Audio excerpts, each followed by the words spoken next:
الحقيقة أولا، نور النبي معلم القرآن، فالشمس ذات والمنير محمد،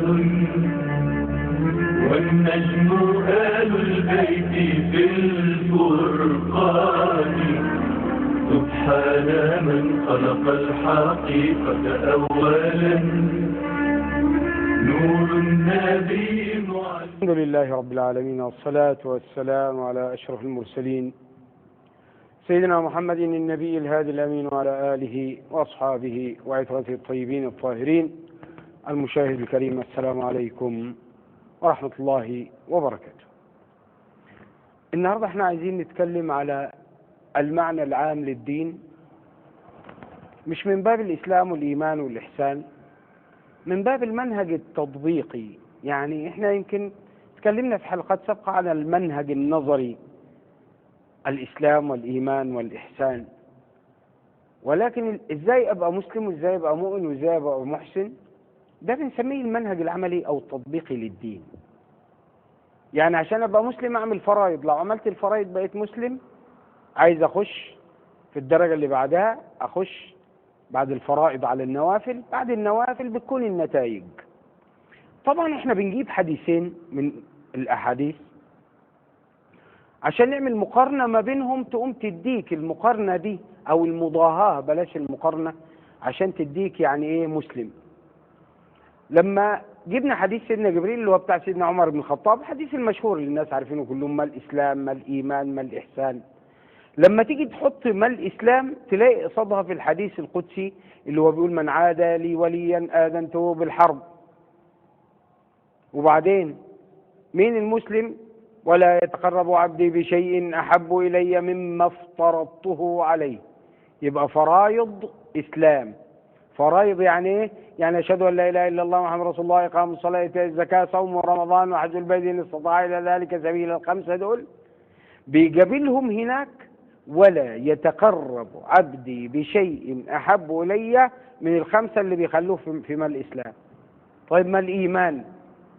الحديث القدسي: وما زال عبدي يتقرب إلي بالنوافل. بقت نوافل، بقت فرايض، بعدها النوافل. يبقى كده نقدر نقول إسلام فرايض، إيمان نوافل، إحسان نتائج. النوافل دي لازم تكون من الفرايض، يعني ما تنقيش على كيفك.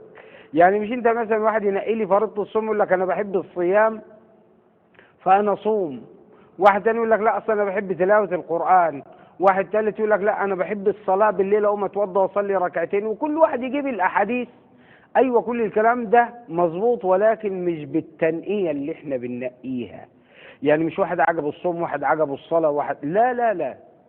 اصلا انت في النوافل لازم تمشي مع الحديث الاولاني: النفل ظل الفرض. الفريضة الإسلام لو قلت أشهد أن لا إله إلا الله محمد رسول الله صلى الله عليه وسلم بعد كده تصلي، إنما ما تصليش وبعدين تقول لي أشهد أن لا إله إلا الله. لابد أنك تكون موقنا بالله وبرسوله، بعد كده تصلي، بعد كده تصوم. يعني لو واحد في رمضان من الشمس ما تطلع لغاية ما تنزل ما بياكلش وما عملش أشهد أن لا إله إلا الله محمد رسول الله، تقدر تقول لي عليه صايم؟ ما صايم، لأن الأصلية دي ما بناش عليها. طيب اذا انا عشان ابقى مسلم بنيتها، حطيت اشهد ان لا اله الا الله ان سيدنا محمد رسول الله، بنيت فوقها صلاة وصوم وزكاة وحج. كذلك الايمان، ما ممكن تخش الايمان من الشباك زي الاسلام، ما ممكن تخشه من الصلاة، لازم تخشه من الشهادة. ما ممكن تخشه من الصيام، ما ممكن تخشه من الحج، لازم تخشه من باب الشهادة. بعد كده الشبابيك دي على كيفك. انما ان انا ادخل الايمان من شباك الصيام ما بينفعش، لازم ادخل له من باب النفل اللي هي قالت اشهد ان لا اله الا الله هنا واشهد ان سيدنا محمد رسول الله. ابص الاقي النفله الموازياها اللي هي الذكر والصلاه على النبي، زي ما قلنا: قد يفلح من تزكى وذكر اسم ربه فصلى. يبقى إذا لازم أذكر الاسم وأصلي على حضرة النبي صلى الله عليه وسلم. يقول لي هنا فصلى يعني صلى الفرائض؟ لا، صلاة الفرائض والصلاة اللي فيها ركوع وسجود كلها في القرآن زي ما قلنا قبل كده جاية بالقيام، فأقام الإقامة، إيقام الصلاة مش الصلاة، وأقم الصلاة وأقمنا الصلاة الذين يقيمون الصلاة. إنما ما يقول فصلى زي ما قلنا قبل كده تتبع إن الله وملائكته يصلون على النبي يا أيها الذين آمنوا صلوا مش أقيموا. هنا ما تقوليش صلوا دي يعني صلي لي ركعتين، لا، دي صلاة على النبي صلى الله عليه وسلم. يبقى نافلة الشهادتين قول باللسان، يبقى النفلة بتاعتها قول باللسان. ما قلنا شرعا النفل ظل للفرض، النفل ظل للفريضة. يبقى إذا الفريضة بتقول باللسان يبقى النفل تكون باللسان. إذن الذكر والصلاة على النبي صلى الله عليه وسلم هما الاثنين بتوع أشهد أن لا إله إلا الله وأشهد أن سيدنا محمد رسول الله. بعد كده تعمل نفلة الصلاة ونفلة الصوم ونفلة الحج ونفلة الزكاة. إنما تقول لي أنا أخش من نفلة الزكاة أو أخش من نفلة الصلاة أبقى مؤمن، لا، لابد من الدخول من الباب. هذا هو الحكم الفقهي. زي ما قلنا أن صلاة الفريضة لا تحسب صلاة إذا لم تدخل من باب أشهد أن لا إله إلا الله وأشهد أن سيدنا محمدا رسول الله صلى الله عليه وسلم. طيب، إذا بقى عندي ذكر وصلاة على النبي. الذكر والصلاة على النبي قول باللسان، ولذلك في آيات للأقوال وآيات للأفعال. لما تقول لي إن الذين قالوا مش آمنوا، قالوا ربنا الله ثم استقاموا تتنزل عليهم الملائكة. الآية دي علشان نفلة الذكر بالاسم الله، لأن ربنا قال قالوا، ما قالش فعلوا، ما قالش صلوا، ما قالش آمنوا. لو عايز يقول الكلام ده يقول إن الذين آمنوا بالله ثم استقاموا، لا، هنا قالوا ربنا الله ثم استقاموا على هذا القول، الله الله الله، استقاموا عليها تتنزل عليهم الملائكة ألا تخافوا ولا تحزنوا وأبشروا. إذن الملائكة بتتنزل من ذكر الاسم الله. يبقى لما أذكر الاسم الله وصلي على حضرة النبي صلى الله عليه وسلم زي ما قلنا الفريضة ذات جناحين، يبقى برضو النافلة ذات جناحين، ذكر وصلاة على النبي الاثنين مع بعض تتنزل عليهم الملائكة ألا تخافوا ولا تحزنوا وأبشروا بالجنة التي كنتم توعدون. مش كده بس، ويكلموهم يقولوا لهم نحن أولياؤكم في الحياة الدنيا، مش في الدنيا بس، في الدنيا وفي الآخرة. يبقى إذن هنا تنزل الملائكة لأنك استقمت على القول، ده نص الآية اللي ما ينفعش فيها لف ولا دوران. لأن الآيات التانية قالت إن الذين آمنوا بالله، الإيمان ده بيستوجب إنك تعمل كل النوافل اللي هو ذكر وصلاة على النبي والصلاة، إقام صلاة. الصلاة دي صلاة النفلة، والزكاة النفلة اللي هي الصدقة، وزكاة الحج هي اللي هي الحجة التانية أو العمرة، وزكاة الصيام وهو ما غير رمضان.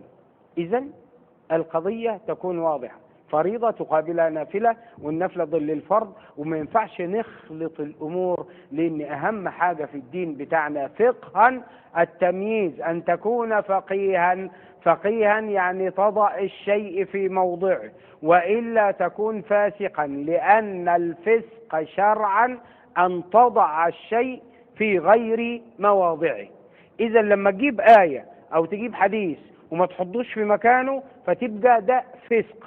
وحضرة النبي صلى الله عليه وسلم قال أخوف ما أخاف على أمتي عالم فاسق. العالم الفاسق مش هو العالم اللي بيسكر ويمشي يدي الناس دروس، لا، العالم الفاسق هو الذي يضع الآية أو الحديث في غير موطنها. وده هنضرب له أمثلة لأن موطن الكلام فيه موطن آخر. إذن وضع الآية أو الحديث أثناء الفتوى في غير موضعها هذا فسق. الفسق ليس للفقيه أو العالم الفاسق كما وصفه رسول الله، مش هو اللي بيشرب خمرة ولا هو اللي بيعمل رذائل وبعدين يجي يصلي بالناس، لا. العالم الفاسق هو العالم الذي يضع الآية أو الحديث في التفسير أو في التأويل أو في الفتوى في غير مواضعه، يبقى ده اسمه فاسق. ولذلك حضرة النبي صلى الله عليه وسلم بيقول أخوف ما أخاف على أمتي، ما قالش يعني أخوف ما أخاف من رجل سكير ولا رجل عربيد ولا رجل يقتل الناس، لا أبدا، قال عالم فاسق.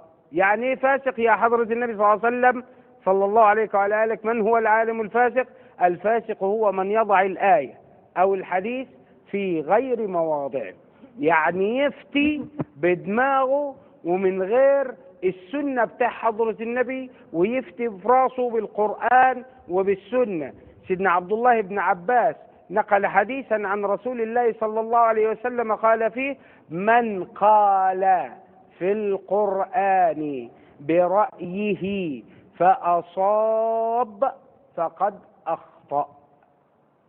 سيدنا عمر يقول: إياكم وأصحاب الرأي فإنهم أعداء السنن، أعيتهم الحيلة أن يحفظوا أحاديث رسول الله صلى الله عليه وسلم فقالوا بالرأي فضلوا وأضلوا. ثاني، سيدنا عمر بن الخطاب بيسأل سيدنا عبد الله بن عباس، بيقول له: يا ابن عباس، أعجب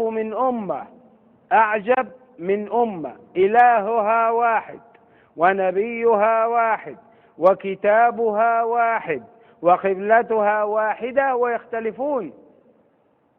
شوفوا رد سيدنا عبد الله بن عباس، قال له: يا أمير المؤمنين، نحن قوم، إحنا الصحابة وزماننا ده، نحن قوم نزل الأول قالنا إيه؟ الإيمان، نزل في قلوبنا الإيمان، ثم جاءنا القرآن، ويأتي على الناس زمان يسبق قرآنهم إيمانهم، حافظين نصوص بس إن قلبه ما فيش ذرة إيمان، حافظ نص ومتمكن من النص ومن اللغة ومن إجادة اللعب بالنص واللغة، علشان كده يسبق قرآنهم إيمانهم، قال فضلوا وأضلوا. يبقى القضية في الفتوى مش بس زي ما بيقولوا متشددين وغير متشددين، القضية أصلا هي أن الناس الذين سبق قرآنهم إيمانهم مش زي الناس اللي سبق إيمانهم قرآنهم. علشان كده دول لما يفتوا الناس بقول الحق بالحق، كما يعني زي ما قالوا ان الفتوى، حضرة النبي قال الفتوى دي ليست قولا بالرأي، ولكنها إما آية محكمة أو سنة قائمة أو فريضة عادلة، وما كان سوى ذلك فهو فضل، زي ما قال الإمام أحمد بن حنبل رضي الله عنه وأرضاه وأرضانا به أجمعين. هنبقى ناخد أمثلة كثيرة من الفتاوي ونضرب هذه الأمثلة عشان نشوف إحنا واقفين فين دلوقتي، نشوف الناس اللي بتفتي دلوقتي، ونشوف علماء القرون الثلاثة الأولى كيف كانوا يفتون وكيف كانوا يستدلون بالكتاب والسنة. ما أي واحد بيقول لك أنا الكتاب والسنة، إنما الكتاب والسنة مع من وعند من؟ عند رجل سبق إيمان قرآن أم سبق قرآن إيمان؟ هل هو خطيب أم هو عالم؟ المشكلة في زماننا هذه أنت لا تستطيع أن تفرق ما بين الخطيب بحلاوة اللسان وما بين العالم المتمكن الذي يقيم ليله ويصوم نهاره ويذكر ربه ويصلي على نبيه، وبعد ذلك يقول قال رسول الله أو يقول قال الله تعالى. إنما أن تنام الليل كله وتضيع منك السنن الأصلية. إذا قلت لي أنا والله مربي لحيتي عشان سنة عن رسول الله، أسألك سؤالا وأستحلفك بالله، قبل أن تطلق هذه اللحية هل تورمت قدماك من قيام الليل؟ رسول الله أول سنة عملها تورمت قدماه وليست لحيته. ولذلك أستحلفك بالله أن تقوم ليلك وتتورم قدماك قبل أن تتورم لحيتك. ولا لقاء آخر نلتقي إن شاء الله في حب رسول الله صلى الله عليه وسلم وعلى بيته الطيبين الطاهرين، ونستودعكم الله، والسلام عليكم ورحمة الله وبركاته. سبحان من خلق الحقيقة أولا، نور النبي معلم القرآن، فالشمس ذات والمنير محمد، والنجم آل البيت في الفرقان.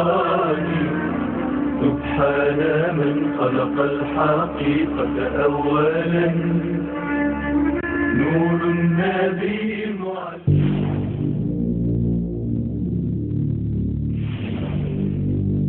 رمضان كريم. بسم الله